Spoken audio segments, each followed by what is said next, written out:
Good afternoon. I'm Karter Chartier. I'm a senior at North Smithfield High School in the Wicked Good News journalism class. Today I'm joined by Congressman Gabe who was recently elected in the November 7th, 2023 special election following the resignation of Representative David Cicilline. Good afternoon, Congressman.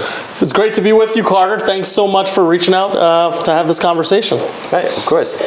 So students at our school put together a list of questions that they generally had about politics and the field that you're in. It's a really kind of negative tone to it as of today. So I'm hoping that this can give some opportunity to shed some light on what you do and to see your platform that you stand behind for the students and educators of our nation, sir. Great, happy to talk more. All right, so to begin, what high school did you you go to? So I went to high school at Moses Brown in Providence. In fact, I played football against North Smithfield when we played back in Division IV football back in 2000, from 2002 to 2004 when I played, and I had a great time in high school, and I'm so glad to be engaged in a conversation with high school students about the work that I get to do in Congress. Right. What experiences did you have throughout your high school or throughout early college that shaped you into who you are today and your drive for public service? Yeah, I would say for the most part, my work, volunteering for campaigns, working with candidates. I worked for Senator Sheldon Whitehouse when he was first elected to the Senate on his campaign. I worked for Senator Barack Obama when he was running for Congress. When he was running for president, when he was a senator running for president, and certainly again when he was running for re-election. And so in my experiences, that hands-on work where you're having conversations with voters, where you are talking to people about the issues that matter, really illuminated my concern for our political system and making sure that we could use it as a vehicle to improve people's lives. Right, excellent. And so often today, especially in students at my school, if I mention I want to be a politician, usually people give you a nasty eye. But what makes yourself different from other politicians and things of that nature? Well, that word politician has taken on so many meanings. For me, I think about public service. I'm in this work to serve a community that I care about and love. I care about the people throughout this state because my story is one that is only possible because of a place like Rhode Island. I'm the son of two West African immigrants, my dad from Ghana, my mom from Liberia, and they met in Providence, Rhode Island. They had opportunities. My dad owns a small business. My mom's a nurse in nursing homes. I got to go to schools where I was valued. That all happened because of Rhode Island. So when I look at it, it's about service. What I want to do is make sure that people have the opportunity to thrive, that there are jobs in the supply chains of the future, that there is less gun violence, that we take care of our climate so that we can treasure our most natural and essential resource, which is what makes up our environment, our earth. And so I am grateful to serve, and what I would say to young people is, sometimes it gets loud and messy in our politics, but what's more important is the need and that urge to serve one another, to reduce pain, to increase happiness, and make sure that everybody can thrive in this country. Great, thank you. And speaking about what you've done and your ideas behind public service and your passion for that, what are your goals and your platforms as the newly elected congressman to do in office to help our state and our nation? Yeah, I alluded to some of it now, but I'll go into greater depth. One of the things I care about is making sure that we have a system for people when they get to older age where they can thrive in their retirement. Social Security is the program, but making sure that it is there for everybody to succeed and have the security of knowing in the later years that you'll have it. That's really important. When I look at issues like making sure that young people in Rhode Island have jobs, well-paying jobs that are in the supply chains of the future to power everything from our marine economy, our blue economy, that's based on what we're able to do with our proximity to the ocean, to the Narragansett Bay, to things like life sciences, high wage, high growth jobs where young people can take positions, sometimes without even going to college, just getting the requisite bit of training. That's important for the future. When I talk about the issues of climate change, we have a great treasure in our coastline. But it is not guaranteed to be there forever if we don't protect it, if we don't ensure that we have clean air and water, if we don't address the emissions and pollution. That combined with rising sea levels and the difficulty that we will have in this country as it gets warmer throughout the year is something that we have to address, and that's for future generations.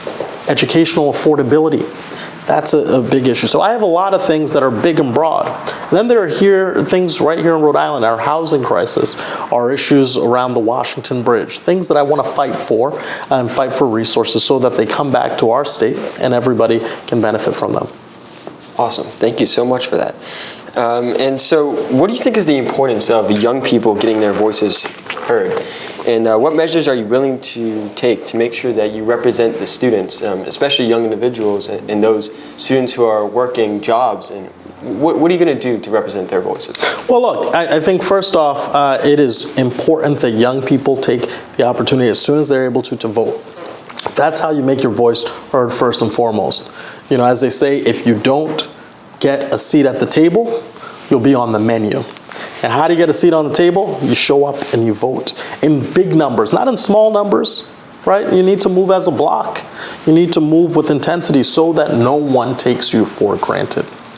But beyond that, when I look at the issue, how do I make sure that I'm plugged in with folks? Is that I have as many conversations as possible. Just today alone, I was in 2 separate schools. I spend a lot of time talking to young people directly about priorities that aren't just young people issues or old people issues, but issues that matter to all of us. And that is really what the job requires. Congress is a place where you go to debate ideas, where you go to vote, where you go to build coalition. So I want young people to know that they have an advocate in me, someone who is not that old myself. I'm only 36 years old. I'm the 14th youngest member of the Congress. And I think that is really a role that I don't take for granted, because I want to show that people of all ages should have representation at the highest levels of government. Great, thank you. So not only are you a first-generation American, but you also made history as Rhode Island's first African-American representing Rhode Island in Congress. What would you like to say to students who are also looking to forge new paths forward, either in politics or any other field? Yeah, I would say focus on making a difference, not on making history. Forging a path is not something that anybody should take lightly. I certainly take it very seriously because there are so many people who came before me. But at the same time, I know that I am a person who is being employed by people throughout the 1st Congressional District to do this work. And I want to work as hard as I can every single day to make a difference. So whatever it is, I tell young people this every single day. Find an issue. Sink your teeth into it. Make sure that you know a little bit more than somebody else and have a desire to inquire, to ask the right questions, to continue to develop a base of knowledge, and do that where you have a level of expertise. And that's a differentiator. That's how you make impact. First you know, then you ask, and then you act. That's how you make a difference. Absolutely. Thank you. So now we're getting into some more of the questions that students at North Smithfield thought were interesting. Get to know you as more of a person, less of an advocate, right? So one of their questions is, what is your favorite video game? My favorite video game. So I haven't played a lot of video games of late, but when NBA 2K was big, I played a lot of that. I played a lot of Madden, a lot of sports games. I played a lot of, the last system I bought, I think might have been an Xbox. So I think I played, can't remember, I think I was playing sports games there. But then, I loved the sort of big platform games like Zelda and Mario and things with immersive worlds where you could just sink into them and start to explore. But I also love Mario Kart because that's fun when you have 3 or 4 people. So I don't play as much video games as I used to, but I used to have every system, NES, SNES, Genesis, Dreamcast, PlayStation 2, Xbox, but I don't have much time for that these days. Right, so what type of free time activities do you have now that you have this office? Yeah. What type of things do you do? Well, largely because I'm with people all the time, I try to have time to reflect. And for me, a good meal is a really good way to do that. I do read a bunch of fiction, things that aren't related to my job, and I binge watch TV from time to time on Netflix or Amazon Prime or Hulu as a release to distract myself, to think about things other than the work, because I do spend most of my waking hours thinking about the things that I do at work, and it's important in whatever you do to take some time to yourself. Right, the work will always be there, but it's important to find avenues that are relaxing. But with a job like this, I know that working as hard as I can is the most important thing I can do to the people who asked me to take this job on. Right. So what is it like working in such a stressful environment all the time? Is it something that brings you passion, that you guide forward because you feel that you're representing the people, or what are you looking to get out of it? Look, I'm looking to get progress out of it. Mm-hmm. My goal in life is to be as useful as possible, and to be useful, you've got to do something every day to move a ball forward. You don't have to hit the end zone every week. You don't have to hit the end zone every day. But if you are inching that ball forward down the field, if you are making progress in demonstrable ways, that's the goal. Right. The goal is to avoid the status quo wherever we can, in the hopes that doing a little bit more can make somebody's life better. And the final question that students ask, and I know you mentioned that you like to grub every here and there to release some stress. What is your favorite place locally in Rhode Island that you like to dine in? Oh, you're going to get me in trouble, man. There are a lot of places to eat. But I'll tell you this.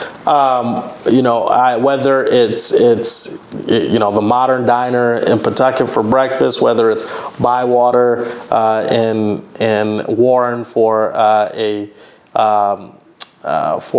fancier dinner, whether it's going to Phantom Farms and getting a baked good, or going up to Wright's, chicken farm, and having an old style meal. We have everything here in Rhode Island.